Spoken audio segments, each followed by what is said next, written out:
Hi, everybody. This is AJ from the Roads We've Traveled podcast. I usually do a intro to the audio part of my podcast on Spotify, Apple, and Google. I usually don't do an intro for the YouTube stuff, but I figured today would be a little bit different.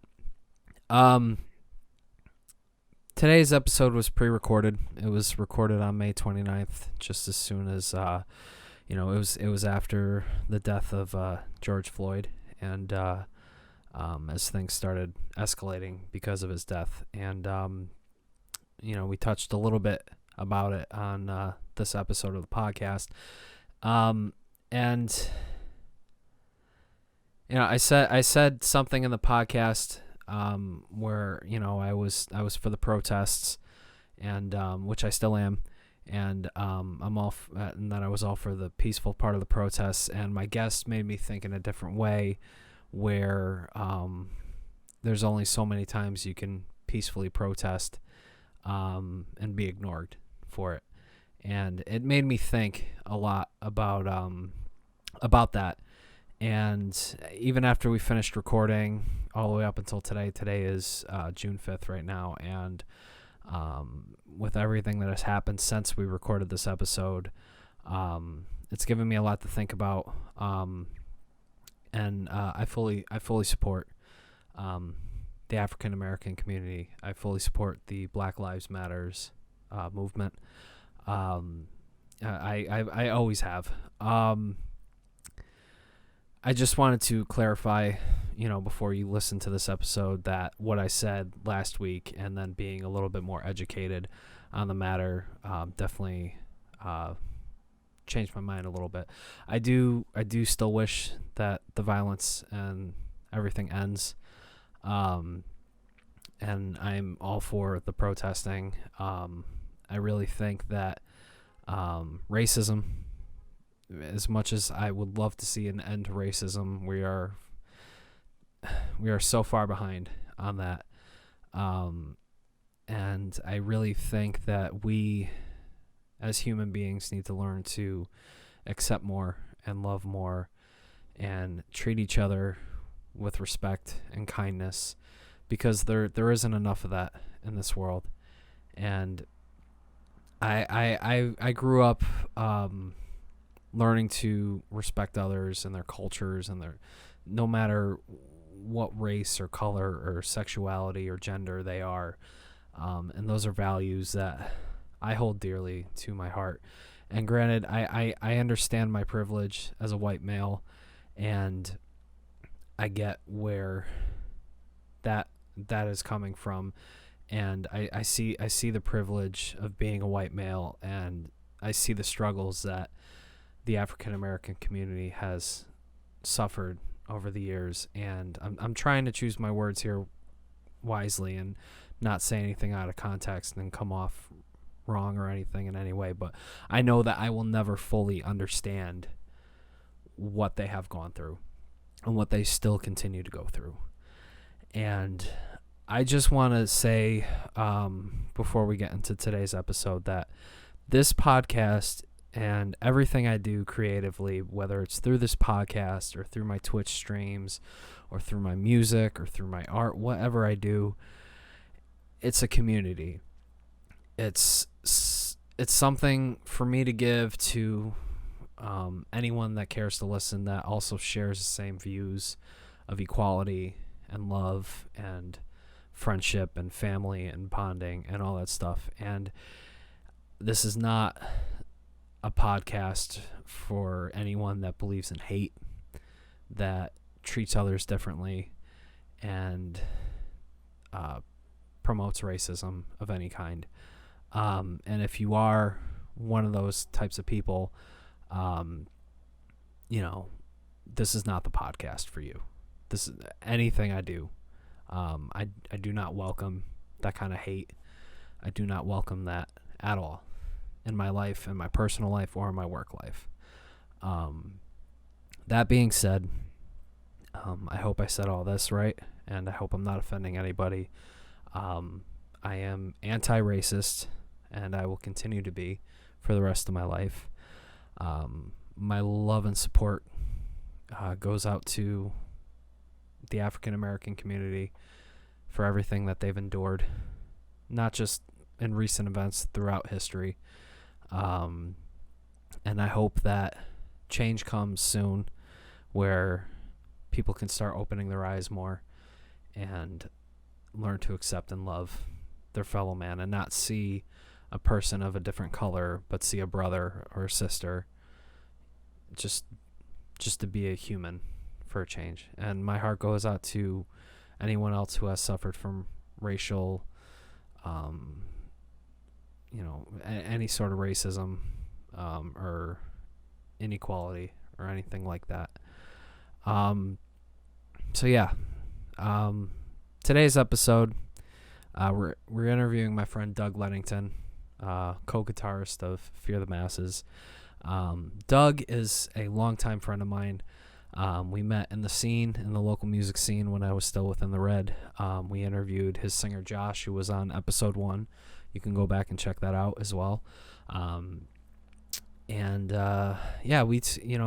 is a great person, very knowledgeable, well-educated when it comes to political stuff and stuff going on in the world, more than me. And Doug really changed my mind about the protesting, and hence why I'm recording this video and just letting you all know before you listen to this episode. And like I said, it wasn't that I was against the rioting or the looting or anything. It was, or the protesting. It was just that I just want to see an end of violence, and I know that's easier said than done. But anyway, we talk briefly about that. We talk about coronavirus. We talk about the rioting and the protesting.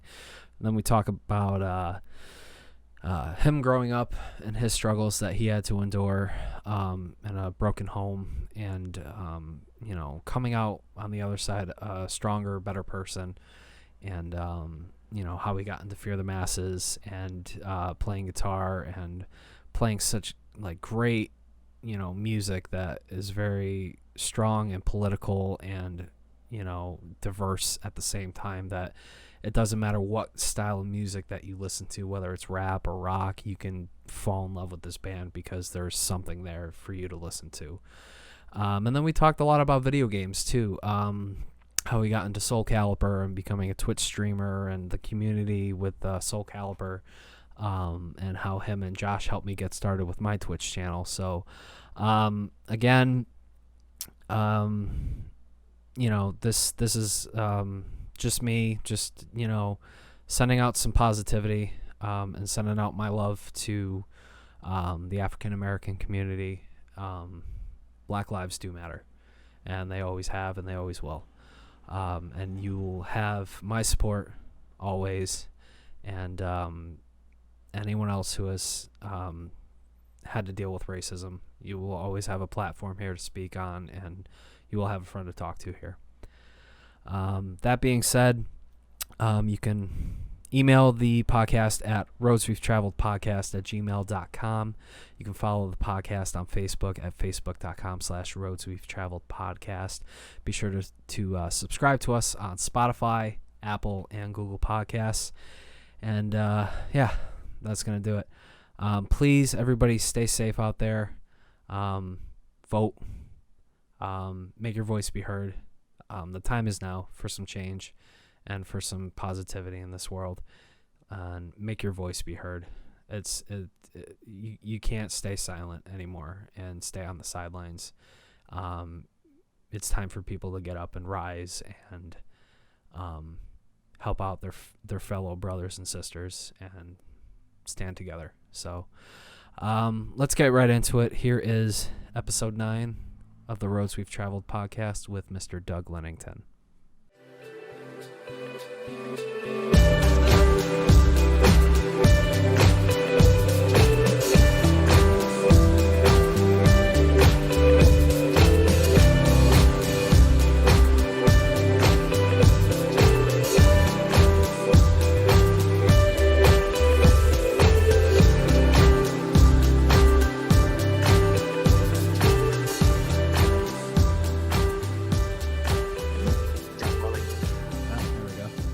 All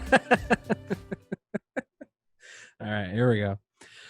Welcome to the Roads We've Traveled, episode 9. How is everyone doing today? Hope everyone is enjoying the nice weather we finally have, and hope everyone's getting out, staying active, and staying safe mainly. Please keep that social distance and wear those masks when you're out, please, because I'm seeing more and more people not wearing masks while they're out. Today I am interviewing one of my good friends. I've known him for years now through the local music scene. He's definitely one of my best friends. He definitely is. He's helped me out a lot through the years, and between getting set up on Twitch and playing awesome shows together with his band Fear the Masses and everything like that. Just an all-around great guy, Mr. Doug Lenington, lead guitarist. Way to sell me. I like it. Interview lead guitarist. I don't want to ruin it. Lead guitarist to Fear the Masses. How you doing? Co-guitarist. Oh, solo guitarist. I'm sorry. Only guitarist. No, co. I got Derek, remember? Oh, yeah, that's right. Two of us now. It's hard to keep up, man. I'm sorry. Hard to keep up when there's no shows to go to. God damn it. I got to do this intro over now. No. Co-guitarist to Fear the Masses. How you doing, man?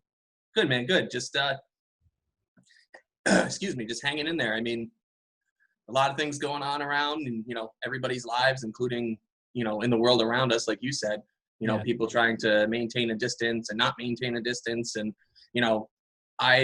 I feel the way I feel about things and other people feel the way they feel about it, but I'm always out there to respect the other person. If the other person feels, feels a certain way about it, there's no reason that we should shame them or ignore them. It's, if you believe a certain way, then, more power to you. But, when you're at the store or something like that, if somebody's uncomfortable, just give them that respect. Yeah. No, I agree. I just want things to go back to normal. And luckily we're finally seeing a drop finally in COVID cases. Like I've been keeping up with the news, hospitalization cases are slowly going down every day. So, which is good. Which is really good. That's what we want a trend in the right direction. I mean, again, I'm more than happy to go way down this road if you want to, but I tend to not if not needed. But there's a lot of number fudging and things like that, and the best thing you can do is, like you said, look it up yourself. Exactly. I mean, not all the media is correct. You know what I mean? Like, no, never. Yeah, we've learned that over many years. We know that. You're better off doing the research yourself, and whatever. It doesn't take long to read anything. No. And I mean, and don't just read the headlines. We got this. Yes. Josh says we got one of the most powerful things in our hands, and we never use it. Well, see? Yeah. We use it for selfies and reading headlines only. We don't actually read articles and stuff, which is and porn. Yeah. But anyway, so how is life going during quarantine for you? Not too bad. It's interesting. I've been working on moving because, like we talked about a little bit before, I moved to Guilford, and Sarah moved to Brantford. So we've been kind of just dividing things up. The house was supposed to close on Monday, but they pushed it back, so no big deal there. But really, it's working remote. It's interesting because I'm an educator and I teach the construction trade, so it's a very interesting challenge for me to remote teach a construction trade. There's a lot of things that we can't do, but there's a lot of information and stuff that we can still get the students engaged with, and it's been an interesting learning curve. And from what I'm hearing, and everything is always hearing with where I work, this might be something that may continue on for quite some time. Wow. Okay. That's kind of the rumor I'm hearing from Washington, D.C. So yeah, we'll see. But and they're also talking about mixing it up because where I work, we have resident students. It's basically, think of it like a college almost. And they're talking about, well, we can't work at full capacity, so how are we going to play this out? Have some students on center, and then they go home for a couple weeks, and another group of students come, and how are we going to rotate? There's a lot of logistics behind it, especially when it's if for those who don't know, I work for a nonprofit out of DC, but my workstation is at the New Haven Job Corps Center, and we have 147 Job Corps centers that we teach on. So it's a lot of logistics between my company, state and local governments, and federal government. That's crazy. It is. It's an interesting, an interesting thing that I fell into that I'm learning a lot as it moves forward. Oh, I thought you worked at a tech school. I didn't realize it was a nonprofit organization like that. Yeah, it's a nonprofit. So the company that I work for is called HBI, Okay. known as the Home Builders Institute. And it's all, basically all of us are some sort of a trade person. You have carpenters, plumbers, everything, you name it, that have transitioned over to an education capacity. And we have different divisions. I work for the Job Corps section. So my students are 16 to 24-year-olds. Oh. But we also teach veterans. We have a veterans division where they go on to military bases and they teach them the trade. We have a section for online learning that they're rolling out. Like the state of Rhode Island is using our program right now. It's a pretty big outfit, to be honest. I didn't realize how big this company is. It's quite sizable, and it's a good company. I really enjoy this job a lot. So how did you stumble? Happy. How did you stumble on that job? Because I know you're. Craigslist. Yeah, true. I swear to God. Because I know you were working third shift for a while at one of the casinos. And, yeah, Mohegan. Yep. Yep. And it was driving me more bananas than I already am. And I said, you know what? When I had about a month and a half left on my contract with Mohegan, because that was just how it worked. You know, they wanted me to stay, and there was no ill will. I liked the Mohegan job. I just didn't like third shift. Yeah. So it's not good for you. And I feel bad for anyone that works third shift, because it's really not good on the body or the mind or anything like that. It just screws you up. Some people are built for it. I'm not. Yeah, trust me, I hear you. I'm not meant to work night shift either, and that's what I'm currently doing right now. So, and it sucks. So, and yeah, in the beginning, I thought I got this, no problem. And you know, Josh, we'll use him as a reference again. You know, he sleeps whenever he falls asleep, kind of thing. So he's like up for hours and days, and who knows what. And he was just laughing at me. He's like, he's like, nah, you ain't gonna be able to handle it. I was like, no worries. And like 3 months in, I'm like, yeah, I can handle this. Yeah. So I was sitting at work, just going through job postings, trying to figure out where to go. And for whatever reason, I was like, you know what? I haven't gone on at all. It was Craigslist. So yeah, why not? So I started scrolling through it, and I saw this thing, and it said, plumbing instructor wanted. And I was just like, that's probably someplace I don't really care about. And I kept scrolling back. And then I decided to go back and click on it. I was just like, you know what? Let me just see what this is. And it was literally a brand new plumbing program at New Haven Job Corps. And here I am. Oh, that's awesome, man. Congrats. Yeah, I like it. It's a good job. And it's rewarding too, man. Like helping the students in all different aspects of their lives. It's not just about the trade. There's just so much soft skills that we teach. There's just the education factor, watching a student get his first car or get a job, or working 2 jobs. Or I got a couple students that are working 2 jobs right now. It's just it's a nice thing. Do you mind adjusting your camera just a little bit, because I'm getting like just your chin and up? I'm not getting. There you go. You want to see my fat neck? This is the life of COVID-19. Well, I mean, look at me. I'm getting just as big. So, I mean, yeah. Rocking my Fear the Master shirt today. I'm going to sit like this with my neck out, so that way it doesn't look so bad. Well, I'm growing my quarantine beard out to hide my double chin. So smart move. Yeah. So, it's just the way it is right now, but we'll get back to it, I guess. Yeah. So, I mean, that's pretty cool though, how you landed the job though. I mean, I'm still looking myself right now to get out of manufacturing, but for right now it's paying the bills. What was growing up like? I don't think we ever really talked about growing up, because we've known each other for years. We met through the local music scene. If you go back to the Josh episode, which was my first episode, I'm pretty sure we might have met that same night. I think it was a Webster show that we played, but I definitely met Josh that night and got to know Fear the Masses. But I could be wrong. We could have probably talked on a separate occasion. And maybe. I mean, what was interesting that you bring that up is like the same thing with like Mike Randa's Z's. Like him and I actually talked years before we ever met and had no clue. And all of a sudden he's like, hey, I was looking through my emails. And he's like, you sent me an email about joining my band like 8 years ago. And I'm like, oh, wow. So, yeah, I mean, we could have crossed in passing or whatever, but I really don't remember. There's so many shows and like so many people in the scene now. Like It It's just kind of hard for me to it just remember. kind of all molds together too when you think about it. You're like, you know, I've lost track how many shows on the Red and Fear the Masses have played together, but I mean, like, it's just trying to pinpoint exactly which one we started talking at. It's just like, And it's going to but be, I know you wanted to talk a little bit about growing up and stuff, yeah, but since we're on the topic of music, yeah. and your opinion, what do you think, you know, moving forward, what do you think the music scene's going to look like? Because I'm scratching my head.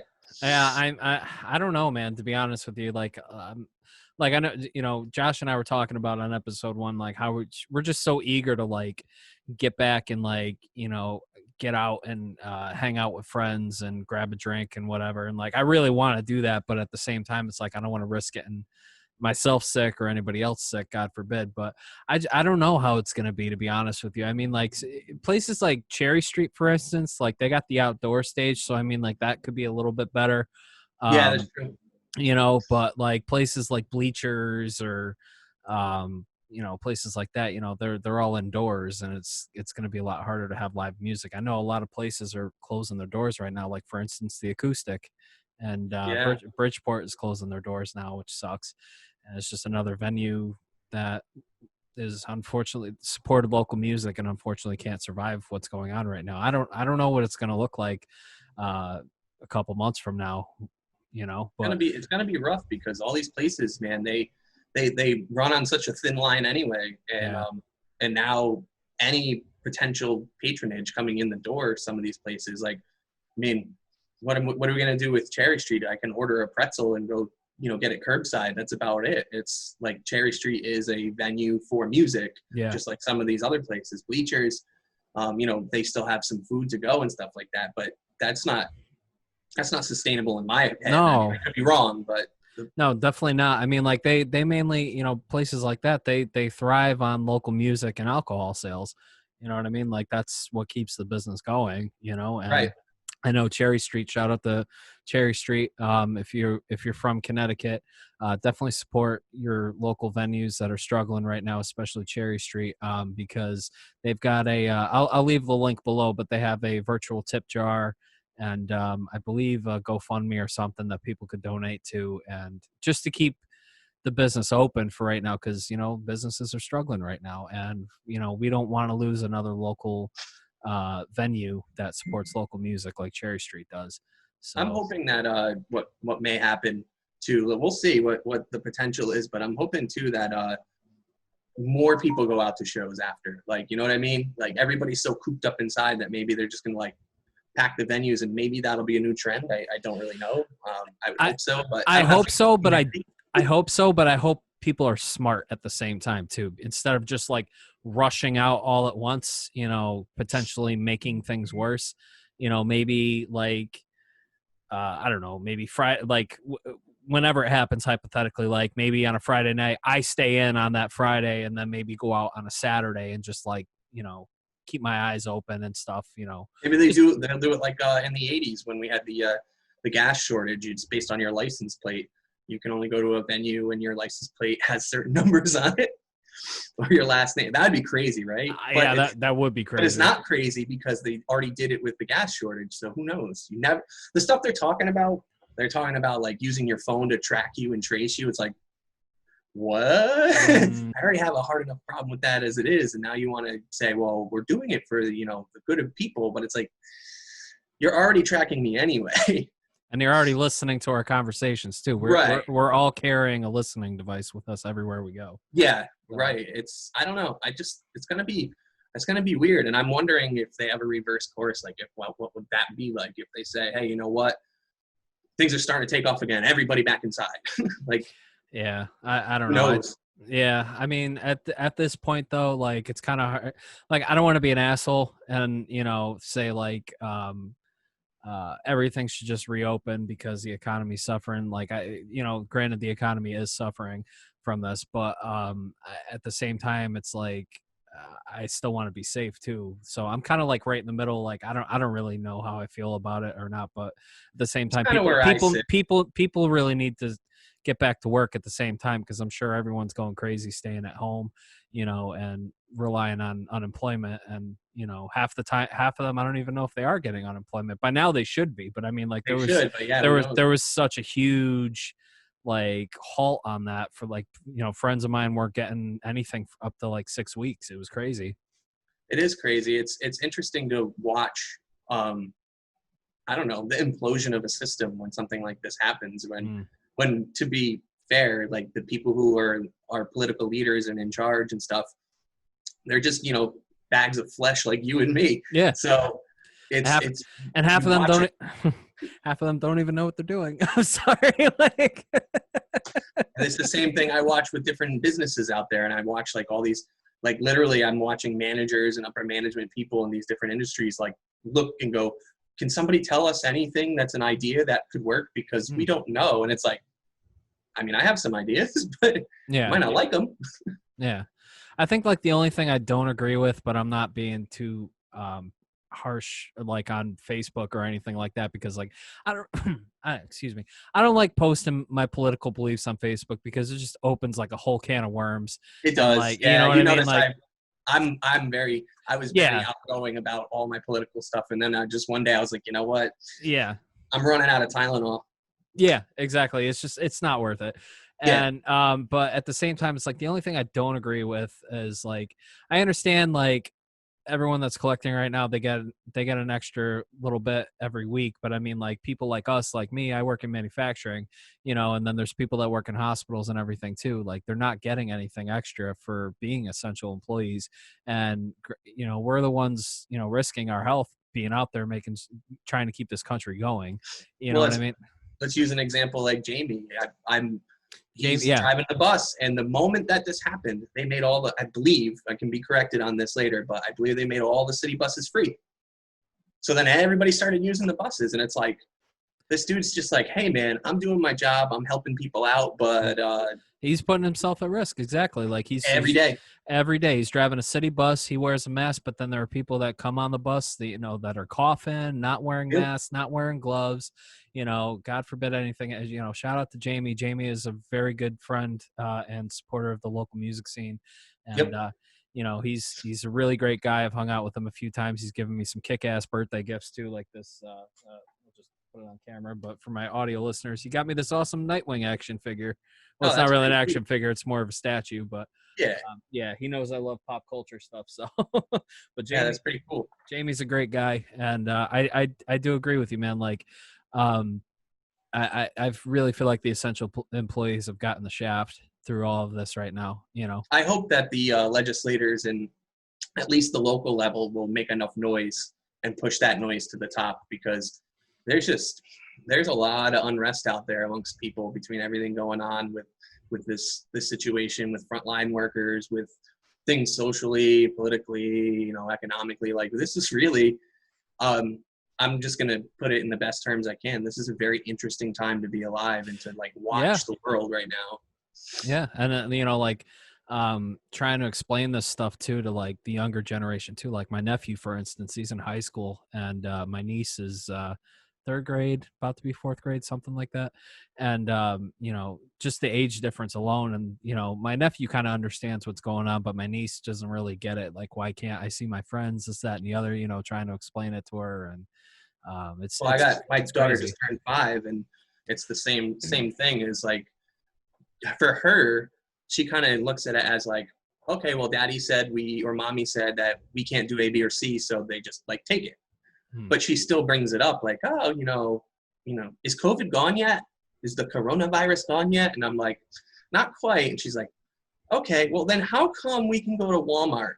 And I'm like, man, for 5, you are sharp. Definitely chip off the old block. Yeah, she's a bright little kid, man. She's super smart. The mailman must be proud. The mailman. So, on that note, we can move on to another. It almost went over my head, but I caught it like last second. I was like, got it. All right. I do appreciate the you going down the COVID road with me a little bit there. Yeah, I mean, like, we don't really talk about it that much on this podcast. Like, I start off every episode like hoping everyone, saying that I hope everyone is doing well and everything like that. And I try to, not get too political. here Right. and there, because I know like it pisses off a lot of people, and everyone has their own opinions about things, and I respect people that have their own opinions on it. But what I just don't understand, or what I don't appreciate, is having a political discussion with somebody and not getting the same respect that I give back to that person, saying like, okay, I may not agree with you about your political beliefs, but I still respect you as a person, and therefore we could still be friends. But Yeah. you know what I mean? Like, and then Healthy conversation is needed. It's like, exactly. we'll touch on it just a little bit because you did bring it up too earlier. So that's why Citizens Informed became a thing with me, Josh, and Knob. Was like, we wanted Knob to be a part of it because, one, Knob is just excellent with podcasting and just Oh a yeah. great person to have on. But he does have this completely like different aspect to the life, just like I do and just like Josh does. And it was really enjoyable to sit and have these conversations, especially like when we did our one episode where we watched the debate live. Like, it was just good to have that three-way conversation of people with different political beliefs. Like, I fall kind of in that conservative libertarian area. I'm not going to speak on behalf of Josh, but I think he falls in more of that progressive libertarian, he's his own person kind of area.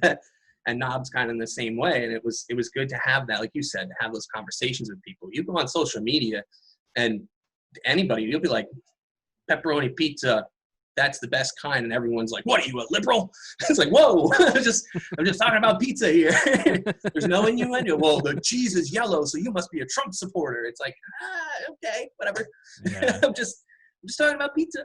And things are getting so crazy right now, especially with what happened with George Floyd and what's going on in Minneapolis right now. It's just like, oh my God, like I'll be the first one to admit this, and I'm usually not this person, but I actually haven't been able to keep track of any news or information for the last couple of days, just because of how, like, everything that I'm doing and with work and stuff, with all these work meetings. And then finally I went on social media last night, and I was just like, to put it bluntly, I was like, holy shit.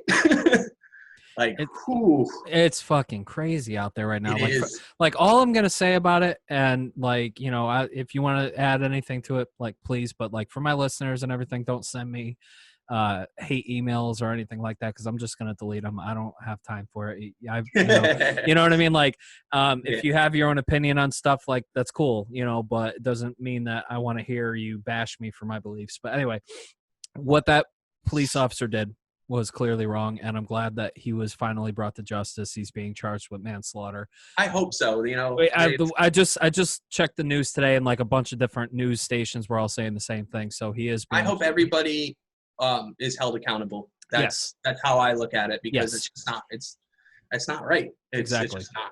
Exactly. And I'm not, and I don't want to say that, everyone's like, oh, fuck the police. No, I have friends that are cops, you know what I mean? Oh, yeah. And you know what I mean? I support I support the police, I support the firemen, I support EMTs, all those people, you know what I mean? And I can't imagine how stressful that job can be, you know what I mean? But like what's going on right now as a result of what one bad cop did is crazy. I'm all for peaceful protesting. I'm all for, like showing, a community or anything, like what that cop did was wrong.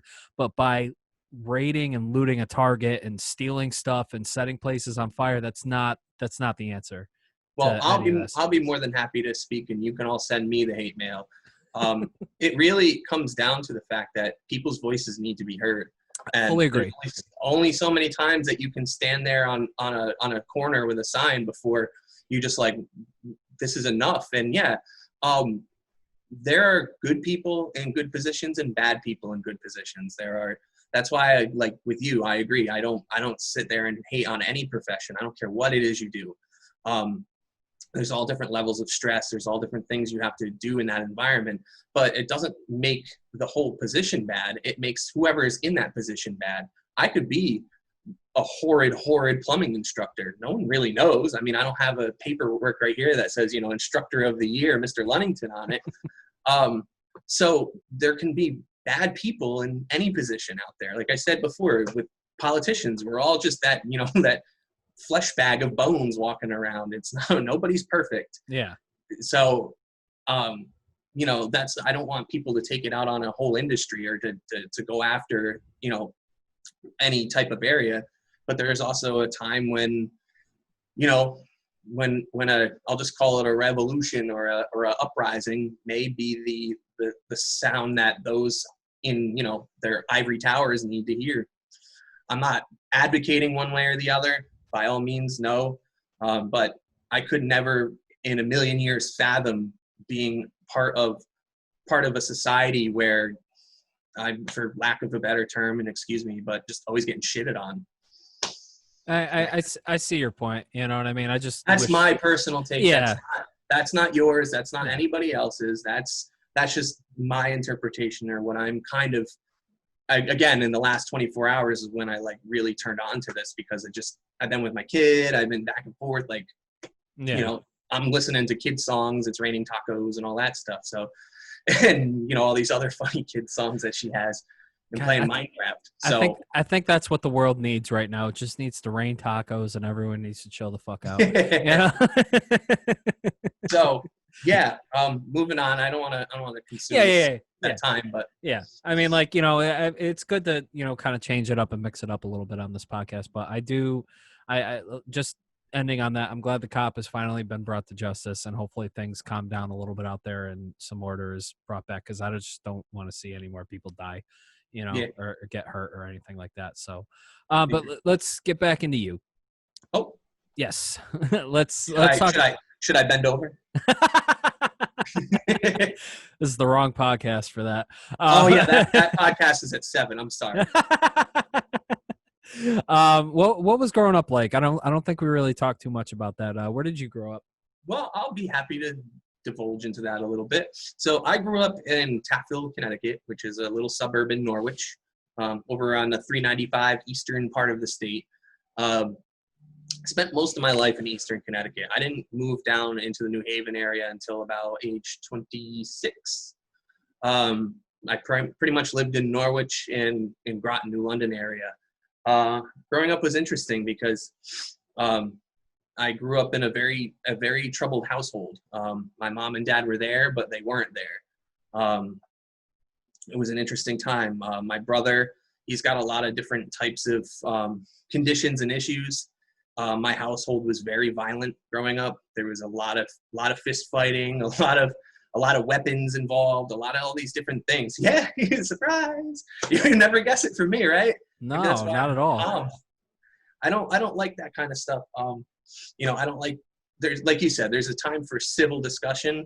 I don't think there's ever a time for screaming and yelling and arguing. But I mean, I used to watch my dad and my brother go at it, like just scrap on the floor. My dad at that time was a very big man, and he was a power lifter and a bounty hunter and a big biker dude, and I mean, you name it. And him and my brother they'd go toe to toe all the time. And then when they would leave, my brother would take it out on me. And just years of that until probably age 13, when my parents finally separated. My dad disappeared for the next 7 years and then came back. And then my mom went away for a little while and then came back. And then something happened where they both just kind of clicked and got it. Like all of a sudden, both my parents, I keep saying the lack of the better term, but came back to earth and just realized like what was going on was a lot. And so at 18, I moved out. Well, actually 17 and a half, I moved out. I was told that, you know, I need to go get my own place. So thankfully, I was able to use some connections and some people that I knew in order to kind of like move in before I was an adult. So I got my own apartment at like almost 18. I was like 3 months until I was 18. But the apartment people were just like, just sign your birthday on here, you know, when you are 18. And they let me come in there early and everything like that. And that's kind of where, I don't know, my life changed directions. I got into the plumbing union. I've been doing plumbing forever. I've been doing plumbing since I started at 15, and so over 20 years now.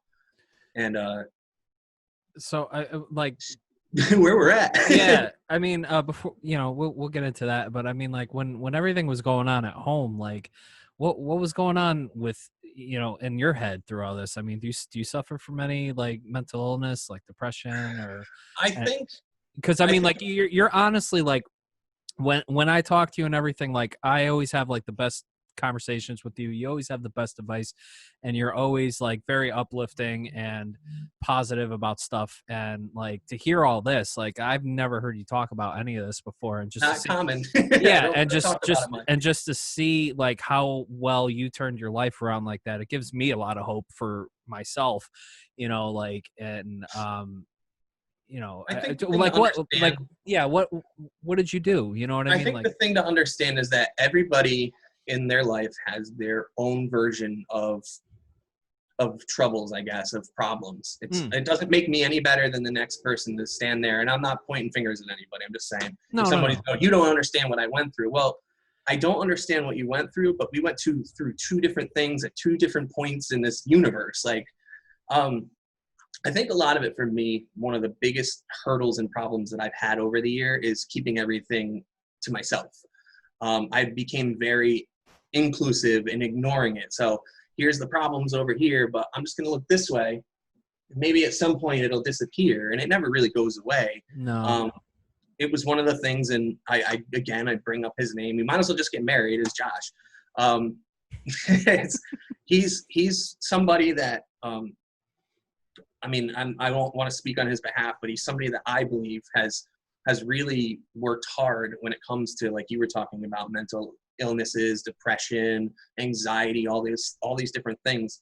And one of the things that many things that I've learned from all different people, but from him, was to literally just to talk about it. Him and now like MJ and stuff like that are like the first people that I really actually would open up about, hey, I'm having a shitty day. Can I tell you about it? Like, Yeah. As I've gotten older, I've realized that that's important. It really, really is. It's important to be able to talk about it with the people that you feel comfortable with and that you trust, because just years of keeping that kind of stuff inside, like, It's not I mean, healthy.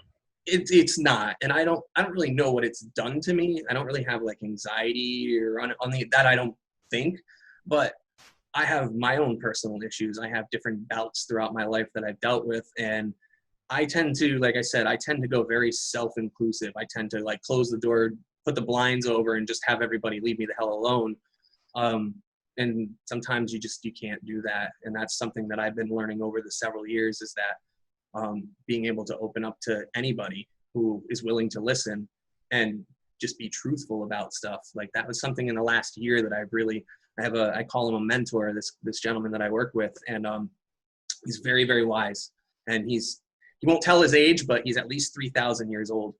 And he's just, that one of the things he always says, and he says it to the students, is that the truth will always come to the top, even if it takes time. And I've started to really listen to the words that he's given, that, my friends have given, my mother is another one, like just the people around me, like really starting to actually try to practice what they're telling me. And I feel better. That's the best way I can put it. That's the way you got to be. I mean, like, I hate to keep bringing up my father, but he's definitely the type that just bottles stuff up, and he never has really opened up at all to anybody about I mean, he's told me stories here and there, but I mean, like, he doesn't really know how to let go, and it would come out in unhealthy ways sometimes. I mean, like, he never hit us or anything like that, but I mean, like, we could be driving around, and then something's just going on in his head, and he would just start clenching his fist and like get like agitated in the car and everything, and start gripping the steering wheel like really tightly. I'm like, whoa, what's going on? And he wouldn't answer me, and and then like 5 minutes later he'd be fine. And I'm There like, was one of these things I was doing about a year ago, that when things were really just getting super frustrating for me, and I don't know why I would do it, but I'd get to the point where I'm so angry that I would like punch myself in the side of the head. And as silly as that sounds, like, that's how I would vent for the moment. And then later on, the side of my head hurts, and it's like, that's a problem. Like, I can't be doing, like, that's when I talked to people and said, look, this is what I'm doing. Cause I mean, that's the hard part about people, is they don't want to use their voice to get help. And you should. I mean, that's the best I can say. I know it's not easy for some, but if you don't ask, I mean, we're all going through that. We're hurtling on this giant ball of water at 80 billion miles an hour, or whatever that saying is. We're all here. Yeah. And we all feel different ways. And there's tons of different ways that people can reach out and talk to people. There's plenty of organizations online, Yes. you know, that you can contact counselors or therapists, especially right now with everything being so remote. A lot of them are doing it online right now. Um, And how do you think I feel being a Miami fan? Okay. Just want to lighten the mood a little bit. Oh, you can see my blanket back there. I've been a Pats fan, but I haven't followed football in a few years. But I was a Pats fan way before Brady was on the team, but now he's playing for the Buccaneers. So It's gonna be an anyway, interesting season all around. But yeah, yep. yeah, man. I'm I mean, people gotta. It's hard and all of this stuff. I can't begin to fathom what it's like for somebody who has all different types of conditions, especially at this time with the anxiety and the stress and the bills. And I mean, I'm blessed that I've been able to still work, and Sarah's been able to still work. So we're not struggling in those avenues, and our kid is healthy and the people around us are healthy. And it's all about taking that moment to like count what you're blessed for, like what you're saying. I think I brought it up in a few episodes too. It sounds like a total cliche, but I mean, when you're going through those moments where you're in your head and you're just like feeling down or feeling mentally just drained and exhausted or whatever, you take a moment and say, okay, what am I thankful for? And this is something that my therapist brought up to me. What am I thankful for? Okay, I still have a roof over my head. I'm paying my bills. I've got a car that gets me from A to B. I still have my health. I've got this fur ball behind me that shows me all the love when I come home. You know what I mean? And then just when I start getting in that motion of like what else am I thankful for, I slowly start getting out of my head and I start feeling better about myself. And it sounds like a cliche, I know it does, but it really does work sometimes. And it definitely helps when I get into those moments or whatever. And I know it's easier said than done, but it's just something that takes time. And and like Josh was saying on his episode, reaching out to a friend, even if you don't know what's going on with them, they could be going through some stuff and you don't even know. Just taking that moment out of your day to like send a text message or give them a phone call or something, say, hey, what's up, I was just thinking about you, how you doing, what are you up to, this, that, and the other, can mean so much to the person on the other end because they could be going through stuff. And right. And if they're like, hey, it really meant a lot to me that you reached out, I'm kind of going through some stuff, just take that minute and check in on your friends and your family, because especially right now, not like you said, like we're both blessed to still be working right now, but not a lot of people are, and they're still stuck at home. Some of them with kids that are, driving them up the wall, and, they got to be teachers and providers at the same time. And mentally it's not going well for a lot of people. And, I'm sure we're probably going to see some stats. I'm sure we probably are just missing it, an uprise in domestic violence or there has alcoholism. been, You know what I Yep. mean? Like it's not healthy. And it's just, it's ideal to reach out. And even if you don't have anybody to reach out for, there's, like I said, there's plenty of things online right now where you can talk to a counselor, you could talk to a therapist, get connected that way and just get it out. And trust me, you'll feel a lot better after. Yeah, that's the hope, is that you can get, everybody's situation is dynamic and unique and no two people are alike, but hopefully you can head in a direction where you can find some peace for a little while. Exactly. It's not easy being a human. No. So I had no idea about any of that, man. That's so crazy, and I'm glad I'm glad you made this huge turnaround, because like you are honestly, you never know, you really don't. And I'm very happy and for you that you turned out the way that you did.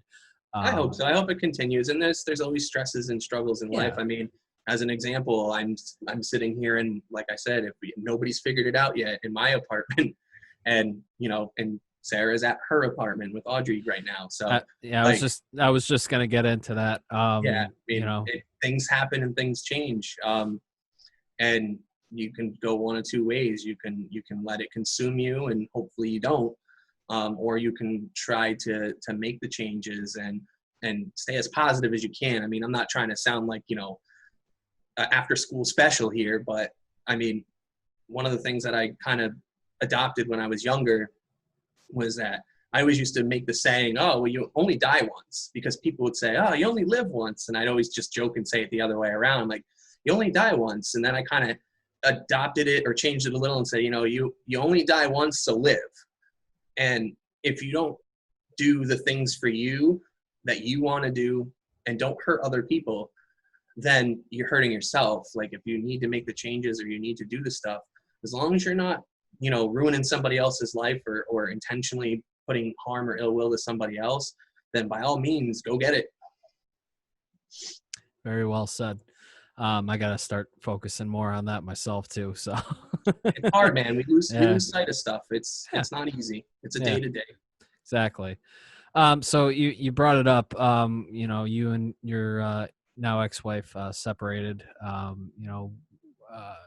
know we talked about it a while back when you came over and hung out with me for one of my streams. But is there, what was going on? If, you don't have to go into too much detail if you don't want to, but I mean, like what happened and what led to the separation, and how's it going right now? Like you said, you both got your own apartments now and your daughter's doing great and everything. But I mean, like, what happened? Well, the struggle is still tough right now. So, the decision was made in October of last year that it was time to separate. We just weren't getting along on that level anymore. And it's kind of weird because she did bring it up the other day, which was, we seem to get along better now that we're not together, kind of stuff. And there's some civilness there. Well, at least that's good. You know what I mean? Like in some cases it's not, and things could change, and I don't want them to. I want her to do her thing and I do my thing, and we just look out for Audrey. That's the most important thing. And that's the tough thing right now, is because the last 2 nights were the first 2 nights that Audrey has stayed here, because I've been moving stuff in here slowly, because I've been able to come here for the last 2 weeks, but my house has still got to sell. That's about to close. And, tonight's her first night at her mom's. And I just got to make sure I pay attention and listen, because the kid could do the same thing and not express how she feels or keep things inside. And I expect at, tonight, a couple different phone calls of her being either anxious or upset. But the nice thing is that, Sarah and I have talked about, well, what are the ways that we can make sure she's comfortable as best as we can at these 2 places? So, like, her favorite pillows with her right now, her favorite friends are with her right now, all her stuff, but it's still, I mean, kids are resilient and they'll adjust, but we just got to make sure that we're there to pay attention to it. And none of it's easy. For those of you out there that either are or will be or have been going through stuff like this, it's an experience, and, don't get married. Hey, don't say I do. Wait, hold on. There we go. That's my after school PSA. I mean, there's definitely, if you're going to get married, I suggest maybe doing couples therapy first to, like, figure stuff out before you actually say I do. You know what I mean? Because there could be stuff, there could be stuff that the 2 of you don't really know about each other. Maybe it's a good idea to get it out and figure out if this is really the best thing to do. And if you do get married and, things don't work out and you separate, my best advice is Doug over here. My best advice is, like, as hard as it is on, yourself or your, partner, ex-partner, whatever. And there's kids involved. Definitely think about the kids, like always what you're doing. No Don't kids as weapons. No bartering with the kid. No, yeah, you got to stay. And the other person are the persons that got married. You didn't marry a child. Exactly. You had a child together or brought a child into it or whatever. Yeah, you can't. I have no time for that. And it's not fair or right to make your child decide who is the better parent or who should side with who, because unfortunately that happened to me when my parents got divorced, and it kind of messed me up for a little while. And I know friends that have gone through it too. And it's not fair. You got to think about your kids. If you don't mind me asking, what was the age that your parents separated? I was a sophomore in high school. Oh, so same as me. Okay. Yeah. And life, like I've said in previous episodes, life wasn't really great at the time. My parents were constantly arguing. Yep. I remember a time where my mother was trying to talk to my father about something. My father would just shut down. He wouldn't answer her. He would just go lay on. He was sleeping on our couch for the longest time. Like, I knew there was problems because that's where he slept. He would sleep on the couch all the time. And I don't know what happened, but one day my mother just like blew up and just argued with him about something to the point where she knocked the television over and broke it. And yeah, like shit was just getting bad at home. And I remember when my mother, she wrote us a letter saying that she was divorcing my father, and my father really didn't say anything. He just was like, okay, whatever, I gotta find a place and get out of here. And didn't he never really expressed like what he was feeling about anything at all. And so all that was going on at home. And my father, or I'm sorry, my grandfather at the time was um he wasn't doing too well. He had somebody broke in his house at one point, and thankfully, my neighbor, or his neighbor, was able to intervene and take care of my grandfather. But somebody broke into my grandfather's house while he was home and tied up my grandfather. And Oh, wow. yeah, my grandfather made it to the door and got out while the guy went upstairs, and the neighbor saw him outside with his hands bound and everything. But that happened around the same time that my mother and my father weren't doing too good. And Yeah, that's a lot to handle. it was pretty rough. And then his health wasn't too great either. So I'm dealing with all of that, and then my mother gonna separate from my father, and then going to high school and getting bullied and picked on all the time. So things were not great for me during high I feel school. that too. I wasn't. There was a couple of years in high school where it wasn't my favorite time. Yeah, definitely. And I think that's kind of what I think maybe we saw and what's going on with our situation is that like we were arguing more and arguing more. So we decided that, okay, look, why don't we, even though we're still staying in the same house, but in different spots, why don't we start following a parenting plan? When it's your time, I won't be here. When it's my time, you won't be here. And I think we kind of saw the writing on the wall that in order for us to, because we don't want to argue in front of her, and we don't want to argue in front of Audrey, and we don't want any of that to ever escalate to that point. Hmm. And so I think we just saw it ahead of time and said, look, all right, you and I just don't get along at this capacity for whatever reason.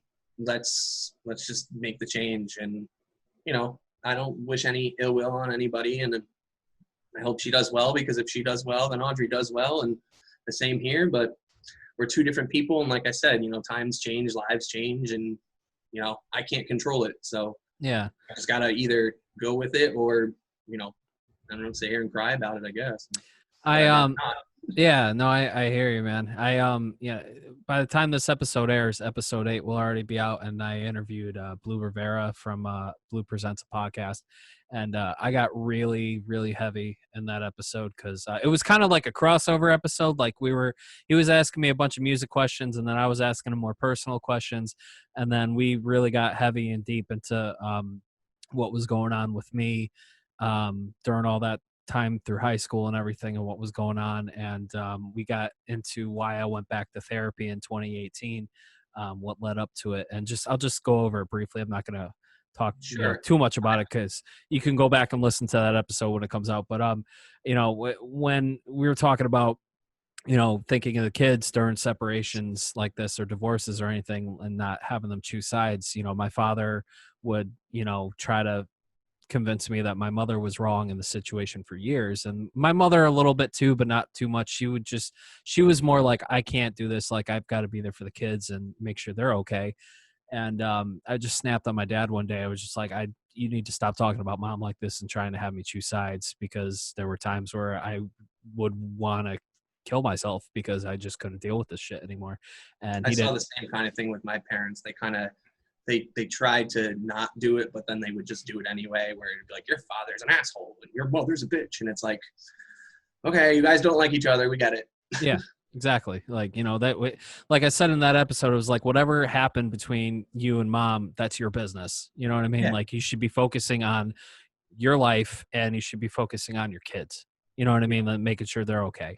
And it wasn't really what was going on at the time. So And when I told my father about that, he didn't really know what to say after that. So From watching your episodes and listening to them here, I do really enjoy the direction that you take these, like where you actually kind of like talk to the person and talk about people and being a person versus just being like, so Mr. Lenington, I have 10 questions for you. Question 1, what is your favorite color? Okay, question 2, what is that from Monty Python? What is the wind trajectory airspeed of a I don't know that.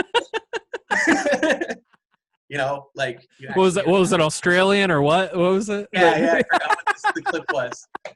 God, I love that movie, Monty Python and the Holy Grail. What is your name? What is your quest?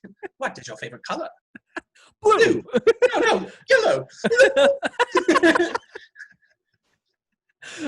One of my best friends introduced me to that movie when we were kids, and I was like, "What is this? This is hilarious." I was obsessed with that movie when I was a kid. Even the pirate, if you had the edition that had the Office Pirates in the beginning, like the little mini movie in the beginning, I was so obsessed with that movie. The movie Flight of the Navigator. I was obsessed with that movie too. I've got to watch Life of Brian because like I only know that song at the end and that's it. But I've heard like great things about that movie and I gotta go back and watch it's been a long time since I've watched that movie too. I gotta watch it tonight. I can't watch it tonight. We're streaming. I'll just have it on the background. I got like 6 TVs here now, so I got computer monitors and. For my listeners, this will come in the plug later, but we're going to be playing some Jackbox party games later, and Mr. Doug Lenington is going to be on it. So I plan to be unless I fall asleep, which is possible. I am old. But anyway, no, I appreciate the nice stuff that you said. Like, I really feel like this podcast is very therapeutic, not only for me but for guests too, because I've gotten off, Zoom calls with people, and after we're done recording, they're like, wow, that was really cool, man, like thank you.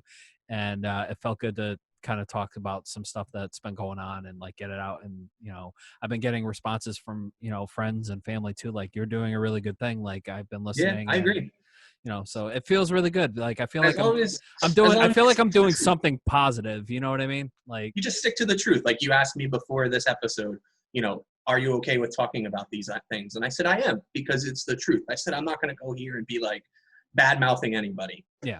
I keep it civil. I mean, and that's it. And as long as I'm not standing here telling a bunch of lies and then to get caught out later, why not have that conversation? If you feel like you need to have a conversation like this, you should. I'm going to throw a plug your way. You should come on the podcast. You should come on your podcast. Anybody. It'd be great to see somebody I'll just pick a state, Wisconsin, just hit you up and it's like, hey, I'd like to come on and just talk to you. Like you could be like the Dr. Laura. I don't want to say that I'm a doctor or anything. And like, again, no, not at all. I'm not a therapist. I'm not, you know what I mean? This is just something for people to, open up and talk about things about their lives. It's definitely a cool idea. I like it. Thanks, man. I appreciate it. Actually, I can't say that I came up with this idea by myself. Like I've definitely, I have some influences of other podcasters that I listen to, and I'm like, I could really go for doing a podcast like that. Like watching something like the Joe Rogan Experience and seeing all the different people that enjoy what that person does because it's genuine, because he's doing a genuine thing. It's the same thing you are. There's nothing wrong with it. Yeah. It's just like being in a band. You play metal music. It doesn't mean that you're ripping off 10,000 metal bands before you. It's you're doing what you enjoy, and as long as you just keep it real, then what harm is there from it? Yeah. It's not like I'm over here like paying you by the minute on my phone, like sending you Venmo every minute, like. Just keep me on a little longer, please. Shit, why didn't I think of that? Maybe I should take tips. No, just copyright. No, but I got to say, though, like one podcast that definitely influenced me to do this was Michael Rosenbaum's podcast called Inside of You. And for those of you who don't know who Michael Rosenbaum is, he played Lex Luthor on the famous TV show Smallville. And he was also the voice of the Flash and the Justice League animated TV shows. So very funny guy. He's had a lot of great guests on his show, and they've all opened up about mental illness, mental health. He's had Jennifer Love Hewitt on there, and she opened up about like how her mother passed away and what was going on. And she broke down. She was crying on the podcast, and like I've had a crush on her since I was like 12. Yeah. Stephen Amell, he was on there. He played the Green Arrow on the TV show Arrow, and he had a panic attack during one of the episodes. Like it just like shit just happened like out of nowhere, and they had to stop recording, and then you'll hear it if you hear that episode. But like I guess that the show, like, just talk about it just quickly. I guess what ended up happening was like Arrow was ending, and like all this stuff was just like piling on to Stephen Amell, and like he was just like, holy fuck, is it getting hot in here? Like, and he's just like, all right, you want some water? I think I need to go. Like something's wrong. And then like, they clip back to like a week later, and like, Steven was like, yeah, I had a full blown panic attack. I don't know what brought it on or anything, but like that podcast is like so powerful, and like, it got me through a lot of stuff too. And I was like, I want to do a podcast like that. I think that'd be really cool. So good. I like that. There can never be enough conversation out there. Yeah. So, but again, I appreciate the kind words, man. Thank you. Let's talk about Fear the Masses. Let's talk about that for a little bit, because we didn't really talk about it too much with Josh when he was on. A little bit of lag there. Yeah, a little hiccup. We're going to talk about Fear the Masses. How did Fear the Masses start? So it started before me. I joined the band when I saw a Craigslist ad for. Man, Craigslist has been good to you. I guess so. Yeah, I should probably use it more often. I know there's some ladies and stuff on there. Yeah, maybe that's what I should do. Stuff. Yeah. So they were looking for a second guitarist. So the description was pretty straightforward in the fact that it was like, we kind of blend all different genres of music into a hip hop metal kind of blend. If you'd like some audio, we'll send you some. So I said, I hit up them and I said, look, send me a couple of tracks. What do you got? So they sent me some stuff off of this real old EP. Josh probably has it somewhere. It's probably propping up his coffee table or something right now. But it was like these raw recordings. I don't know if they did it in a studio or if they just hung a mic in the room or whatever. But I'm like, man, on there was Black or Blue was on there. I think Asylum Street was on there. They had this one song, Political Carnival, which I always keep asking to rewrite. It's just a good song. I love it. So I'm listening to this stuff. I think they had a couple others on there. I'm like, this is pretty cool. I'd like to check it out. So I hit Josh up and said, hey, I like this material. I'm going to learn it. I'll come and audition. And he's like, well, do you need to come in and learn from you? I said, no, I'll listen to it. I'll pick it up. And then any changes. So we set up a meeting and I went to Chris Millet's apartment in Hamden and Josh was there. And he's just like, how do you know this material? And I said, well, I learned everything, all 5 songs or whatever as you sent me. I said, it was actually pretty easy. He goes, cool, because our other guitarist just left, so do you want to fill in? And I was like, I guess so. He's like, cool, because then we don't have to cancel any shows. So I said, okay, I'm in. So, and that's it. And then I played that lineup. It was me, Chris, and then the drummer quit at that time too. And we were able to get a fill-in drummer for that. This kid out of Mass, I think it was. And then after him, we had Mike Castro for quite some time. And it was basically us 4. And we always toyed with the idea of another guitarist because we all like the way it sounds. Like 2 guitars is just, it just sounds fuller. And we've gone through all different lineups. The cool thing about it is that all of the members that have been a part of the band, we all still talk to. We have different people fill in. Like sometimes Mike Castro will fill in when we don't have a drummer or we don't have this. And like, that's the nice thing about it is that we always acted like adults and said, look, if you don't want to be a part of the band, that's cool. If the band doesn't want to be a part of you, understand that that's a collective agreement. It's not just me walking in and telling you like, I want you out. It's a conversation that's had with the person saying, hey, look, this A, B, and C isn't working out, whatever the case may be. And it's gone very well. We've had, different people sit in and fill in. What's cool now with this lineup is we got John Evans on drums, and his background is like super solid, like metalcore, djenti. And it's interesting to hear him like expand out, but still keep his roots in there and like his style. And it just so happens that I'm a big metalcore fan. So like we tend to like really gel a lot on all these different things. but then you have everybody else in the band that puts their input in, and by the time it's done, it's a whole different animal. It's like just a new Fear the Masses. This new album that's going to come out is heavier, definitely. Josh sings a lot more, which I personally enjoy. I like that. There's a ton of drive in it. Derek has brought so much to the table as a co-guitarist.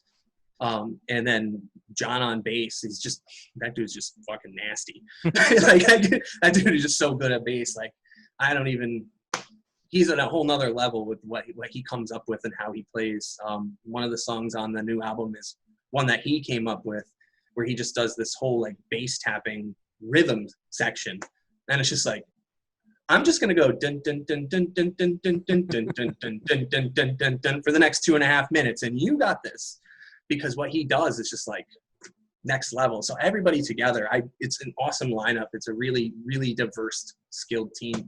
So I just answered your question in like 15 minutes worth of words. I'm looking forward to the new album. I know it's been on hold, like Josh was saying earlier on earlier episode, with the whole COVID. Everything's fall.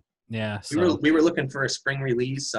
We were on track. We had some hiccups and stuff, but now with everything here, I'm guessing it depends on how we go at it. I don't really know. I don't know if we're gonna just, once it's all said and done, release a song here or there, or what we're gonna do, because we don't know what the future of live shows are gonna be like. So I have no idea. I have advanced versions of the songs, and like it's coming together really well.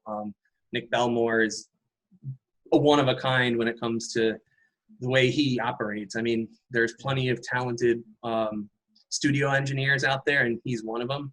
And just the way he rolls, and I don't know if you've worked with him in the studio. I've worked with him briefly, and it was on the Crossing Rubicon Seeing Red album. That was the one and only time I've been down to Dexter's Lab, and whenever I get my solo stuff up and going, like he's definitely where I'm going to be going to record it.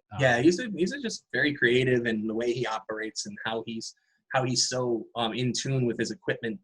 And he's one of those producers too that will tell you how it is too. Like, a lot of producers will go in there and say like, they're just there to get paid and record your stuff. But like, he's experienced, and if he thinks that something that you're playing sucks, you know what I mean, he'll tell you. I love how sometimes he delivers it too, because he'll go like this.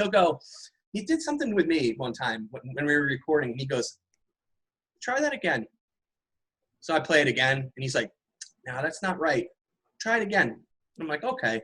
And I play it again, and then he looks at me and goes, "Do you like what you're playing there?" I said, "Just tell me what you mean." And he goes, "It sucks." I'm like, "Okay, let's just change it then." I'm not ashamed. If he's like, "Yeah, that just don't." No. I'm like, "All right." Nick Belmore. Nick Belmore is such a seasoned vet and experienced dude when it comes to playing. He plays pretty much everything, and just recording and just hearing Remember stuff. The people he has, like he's recorded Hatebreed multiple times. He did all of Dee Snider's new album, and played drums on it, and tours around the world with the band. He tours around the world with Dee Snider and Josta. Like, like he knows what he's doing, and you're going to get an amazing product with working with him. I swear I should probably hit up Nick and just be like, "Dude, I can't stop talking about you on my podcast. Like, maybe I should just throw you some free advertisement or something." Oh, now you using that little brain up there. Right. What would be kind of cool, actually, is you could do. I mean, it would probably be somewhat challenging to line it up, but maybe do like a Friday recording and a Saturday recording, and like get two different like Nick on one and another music person on, like, you know what I mean, like to talk about the recording business and what it's like to be in the studio. I've been meaning to hit him up, but I'm sure he probably doesn't remember me because I only met him one time. So he's very down to earth, I guess is the way. He's not. You just gotta talk to him. Super busy though. He's super busy. Yeah. So, but when you schedule time with him, he's always he's on it. Like you can't blow him off or anything like that, because he's always on point. Mm-hmm. Well, maybe one of these days I'll reach out to him and see if he wants to be on the podcast. So I'm sure. Well, I don't know anything about what I'm sure of, but to ask. Yeah, I would watch it. Maybe get Charlie on. One person at least. Maybe get his brother Charlie on one of these days too. And then have them talk about each other. Yeah.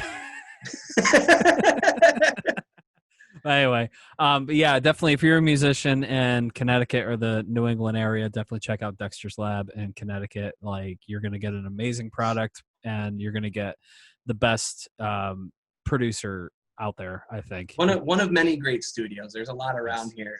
We just happen, a lot of us happen to be fans of the product that comes Yes.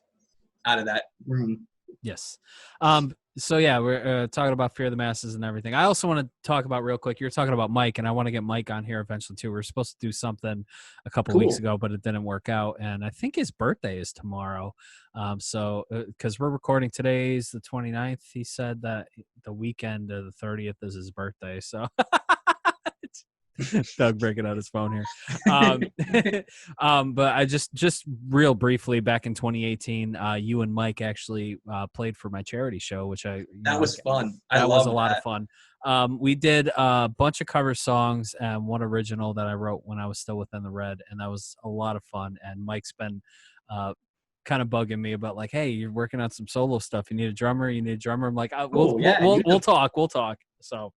Yeah, and depending on what you do, I mean, so many people, everybody would be willing to down. I'll play a single note if you want. Yeah, I mean, like, because I can't play guitar to save my life anymore, and just having friends like you guys hit me up and say, yeah, we'll write for you and stuff, and like, you guys have full, rights over whatever you write or anything like that, but like, I just have like a vision of where I want to go, and I just need help getting there. So yeah. And a lot of us, over the years have collected enough equipment where we can all do our respective parts remotely, and then, send it all in, send it to Nick Belmore and name it wave file 1 2 3 4 5 6 7 8 9 10, because I know how much he loves that when he gets all the stems and none of them are labeled. But if anyone's curious about that charity show, write me an email, roadswe'vetraveledpodcast@gmail.com. Or I'll send you a video link or something. I still have video I have to edit from that I've never gotten around to, but I do have the audio files. Maybe I can I can't technically sell them to you because I don't own the properties for them. So, but if you're curious about how it sounds, I'll just send it to you. My favorite one on there, I really liked was when we did the Godsmack song. Touche. That was a really good one. Yeah, that was really good. Yeah, that one came out good. Dan was on point for that one, but I got to get Dan on this podcast too. But I just remember I was actually just listening to that today, and just like he came in too early on the Tantric song, and I was like, oh, nope. Things happen live, Remember when I forgot whose house we were at that we were practicing, but remember when he was like, hey, I got to go for a little while. My house will be unlocked if you need to use the bathroom. It was Steve, my old guitarist from Devil Inside. Shout out to Steve. Thanks again for letting us use your place. They went to use the bathroom and it was locked. and he had to shit in the woods. Oh my God, was it John? Yep. Yeah. I don't feel bad. Like, he comes back. He's like, the house is locked. And we're like, okay. It's like, shit in the woods. I do remember that. That was pretty fucking funny. Oh my God. That was a good time. Oh, easy there. The glare. Yeah, sorry. Can't help it. It's getting hot up here. I just had to put my ACs on today. So again, thank you for helping me out with that show. That was a lot of fun. Oh yeah, anytime. If you ever do something like that again. And yeah, I mean, I guess the next thing will probably be when I get the studio album or up and running, I'll probably just do one show and just like kind of do a Grip of 93 style, and everybody that helped write it probably just do a show and come up and play their parts. So that's cool. Yeah. So let's, we've kind of talked about Citizens Informed a little bit. Are you still doing Citizens Informed with Josh and Knob, or is it like kind of? We talked about it a little bit. I had the idea to kind of bring it back, and then I kind of backpedaled on it, and it was just because like the headaches, the amount of time that we would spend like doing our research. I mean, I was doing it during work or on my lunch break and stuff, and getting show notes and all this stuff prepared. So we would sit down and have these conversations, and we would all talk about it throughout the week. Like, hey, this is what I'm looking into. This is what I'm working on. And it really started to just like stress me out a little bit, like following all this information and realizing that just there's a bunch of shitheads in power. It's like, I mean, I've always been in politics and economics since I was a kid. My dad got me into it. We would go to town hall meetings and things like that, and he was part of committees. So like, I grew up with it. But as I sit here and I'm watching these people like blatantly break the law, but no one's holding them accountable because they're above the law. And just the more and more and more and more I did it, I was telling these guys, I'm like, look, I don't know. This is driving me up a wall. And Knob's like, well, I'm moving and got things going on. Let's just take a break. And I said, yeah. I said, if we ever want to, we can bring it back and have an episode or something like that. But Is your stuff up on YouTube, or is it podcast? It was all format? Facebook. We did all Facebook podcasts. So what we would do is I have a platform that I use called Be Live TV. And it's just like Zoom, except for it integrates with Facebook easily. So I'm able to have multiple guests and a Facebook chat going and screen sharing and all that happy stuff. And it lets me be able to, and all I got to do is the same thing with like Zoom, is I send you a link and then it shows that you're in, and I just add you to the chat. But anybody on Facebook can call in. So I would always leave one spot open, and if somebody wanted to join in the conversation, we could add them. So all the stuff we did was on Facebook Live. The Citizens Informed Facebook page is still up. It was nice to have a lot of engaging conversation on there. I don't know how it would hold nowadays with everybody just accusing everybody of everything. Yeah. So I just would rather not. I got you. Watching Facebook right now is just like, it's maybe it's time to bring back the Nice to Meet You podcast that you had. I thought about doing something like that too, but you know what? I like what you're doing, and I don't. You know what I feel like? I feel like with all the different things that we've done, the reason I got the Be Live service back was so us as a band could do podcasts together, and I think that's going to be a direction, because as I move all my gear in here and stuff, because like right now I'm working off of a folding table, and as I get my desks and stuff set up back in here, you know, I'm going to focus a lot on streaming. I have a lot of people that have reached out to me because, you know, I play Soul Calibur, you know.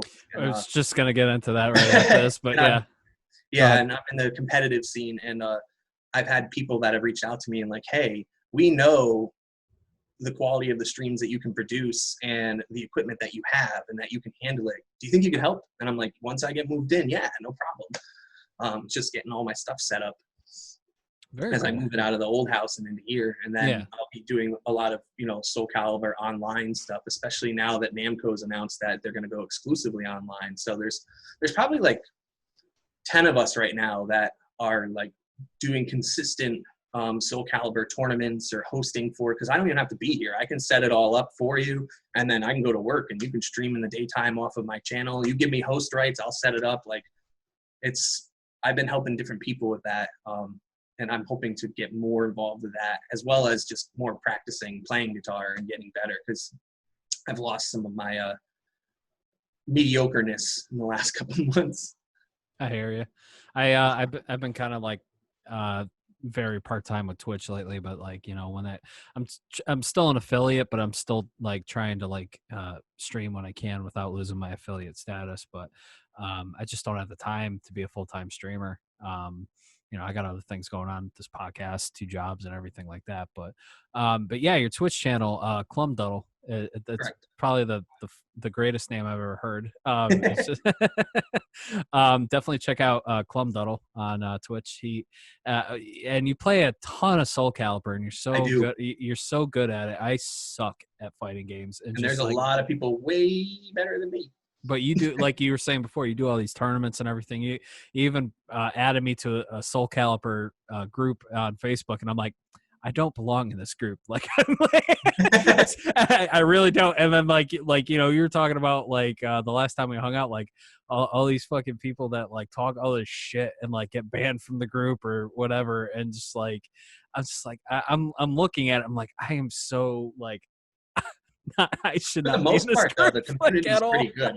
There's actually a very small amount of toxicity.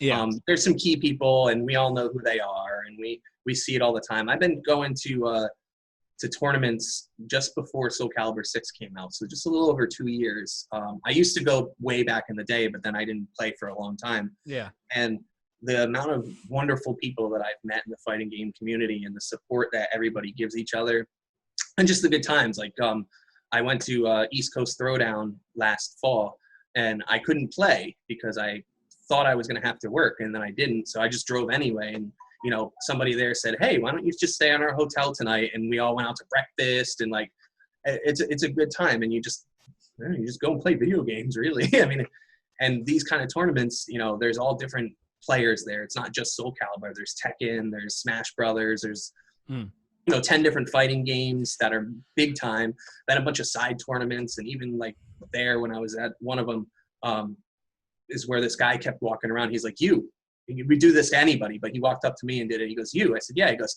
you're going to come play footsies. And I'm like, huh?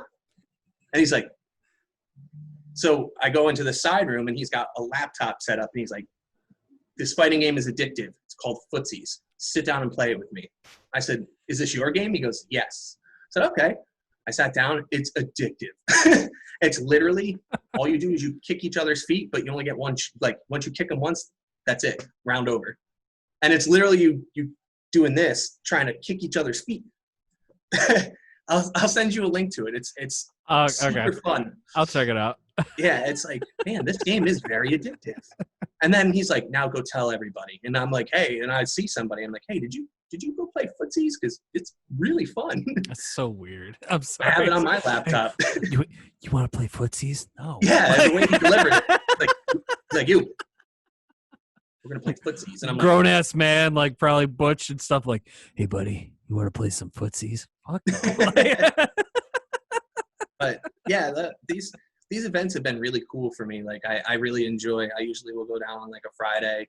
A lot of them are in the Philly area or around, and I'll just go down on a Friday, get a hotel room for a couple nights, and come back on a Sunday or a Monday, and just unwind. You know, relax, play some games, have some food, go out to dinner. Last time I went to, actually, I had a work summit that I had to go down to in Orlando, Florida.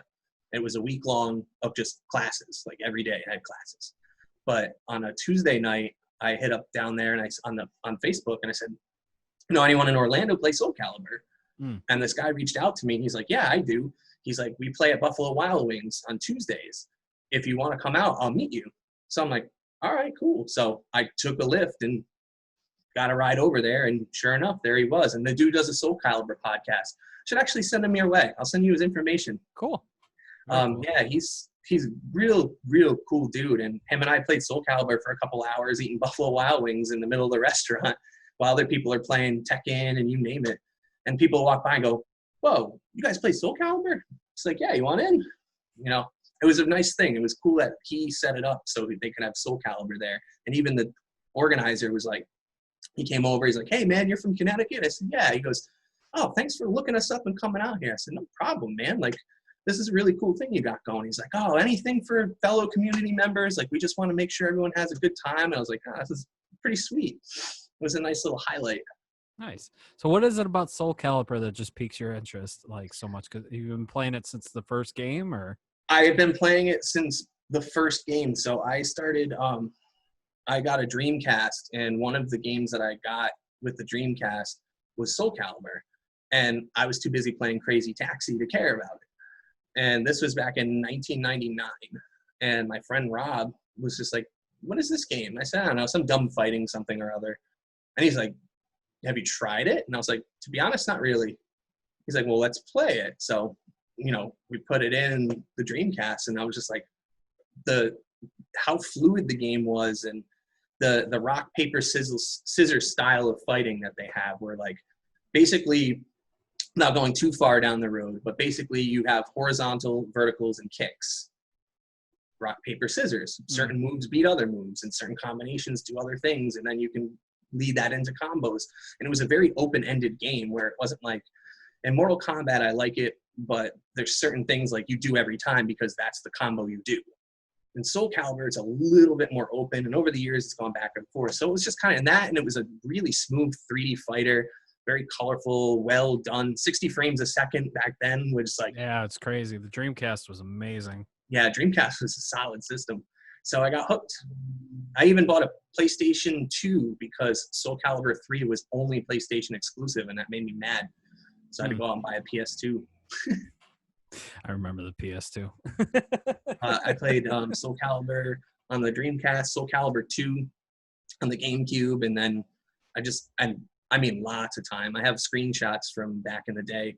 We put in Soul Calibur 1, I think me and Rob and all our friends put somewhere like 14,000 hours into the game. Jesus. Yeah.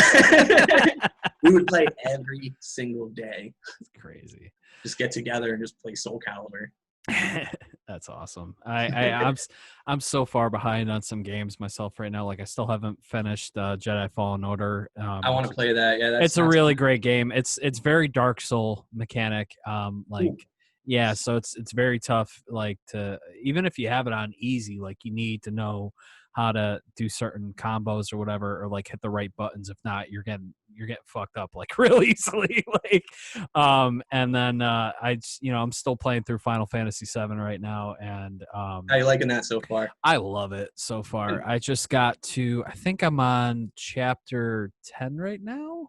I could be wrong, but I just got to like the gambling city or whatever, and Yep. so we just got Tifa back, and I just ended up in the sewers, and that's where I left off at. So I might play that tomorrow night. Who knows? But tonight we're going to be doing some Jackbox party games. Yeah, it's going to be fun. I love when we play Jackbox. Yeah, it's so much fun. So we're probably going to leave it here. Is there anything you want to plug? Because I got to eat and set up for this stream coming up. So, but of yeah, course. plug away. The big thing I want to make out there is that support the local businesses, the music scene. I don't know what's going to happen or what it's going to look like. Supposedly for Connecticut, we're still months away before they're going to let bars reopen, but who knows? Yeah. I did see Scott went back to work today. Oh, good. Yeah, it's a good sign. Yeah, I know they've been doing the outdoor stuff. And that's right. Yeah. The bar's not quite open yet, but they are allowing patrons to like drink outside and stuff like that. And just respect other people. That's all. Yes. Fearthemasses.com. That's when we start getting our shows back up and running. We've been talking. Well, I'll say we, but Josh is the one that is the booking manager. He's been talking with different promoters and venues just to kind of take a see as to where we're at. A lot of them are very optimistic. So we just want to see you out at any show, our show, any band. Just get out there and enjoy it. I mean, we saw over the years a decline of people coming out to live shows, and hopefully that'll bounce back and be stronger than ever. I think it's going to bounce back hard, and I really hope that it does, because everyone's like we were talking about earlier, everyone's getting sick of being cooped up and home. You know what I mean? Like I would love to come out and support, but I want to be safe at the same time too. So, and you're more than welcome. Anybody, if you have any questions or you want to argue with me, please don't. But if you do, you can hit me up on Facebook, and I'll be glad to have a civil conversation about any of the topics, or if you just need somebody to talk to, like we said, the whole mental health thing, definitely just put it out there. But yeah, fearthemasses.com, that's where a lot of our work's going on. And hopefully here soon in the next couple of weeks, I'll get my my streaming rig back up and running, not be using the laptop, and then I'll be able to get back into the routine of things. Very cool. Clumduddle on Twitch, everybody check him out. Correct. Hit that follow, subscribe button, all that good stuff. Anything else you want to plug, or is that it? No, man, just watch your stream tonight so everybody can have a good time, because we get silly with it. Yeah, we do. It's fun. I like it. So yeah, speaking of my Twitch channel, you can follow me and subscribe, please, at twitch.tv/JRBuckleGaming. I will never forget that when I was setting up my Twitch channel, you and Josh were helping me, and how you guys helped me come up with the name JR Buckle because of a Facebook post I made about just real quick how it happened. I posted a picture of John Arbuckle from Garfield, saying that moment when you realize you're making a career change into graphic design, you live alone, you're single, and all you have is a cat living with you. You realize who you're turning into, and I posted a picture of John Arbuckle, and you guys thought it was the funniest shit in the world. And then I was just like, well, what about JR Buckle Gaming? And you're like, perfect. Like, there you go. It fits. Yeah. I love Garfield anyway, but Anyway, that's twitch.tv/JRBuckleGaming. You can catch us tonight. Well, this podcast is going to be released when it's released, but the video will be up anyway on my Twitch channel. We're going to play some. Yeah, it'll be hard for you a couple weeks from now to come back in time and watch us live, but I've been uploading to YouTube, but I did get slammed with a copyright strike a couple weeks for Final Fantasy, dude, for the music and the game. I'm like, what the fuck? Like, I have no control over that. You know what I mean? Oh, but at least it wasn't a Nintendo game, because I hear they said Mario at your house and you fucking clubbed your knees. So I'm trying to figure out what kind of content I can put up on my YouTube channel without getting slammed. Yeah, and hopefully someday YouTube will be a thing of the past, but I doubt it. Yeah. So anyway, twitch.tv/JRBuckleGaming. You can also check out my graphic design portfolio at www.alanmpelletierjr.com.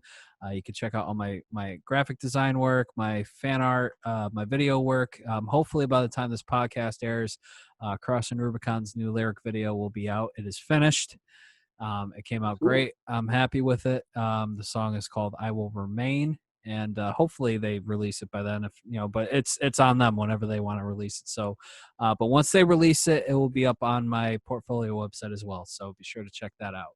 And Doug, thanks again, man, for hanging out. And I'm looking forward, hanging out tonight and playing some video games. And yeah, just hit me up like before you go on, so that way I'm, I can eat my pizza or whatever. Yeah, it's funny. I'm gonna eat some pizza too. So, but hopefully when all this stuff calms down and things go and there the whole time and things go kind of back to normal, maybe we can hang out and catch up and stuff. So yeah, maybe we'll go for a run, because this thing is just bothering me the whole time. Yeah, dude, tell me about it. All right, Doug, you take care. That was pleasing, wasn't it? Yeah.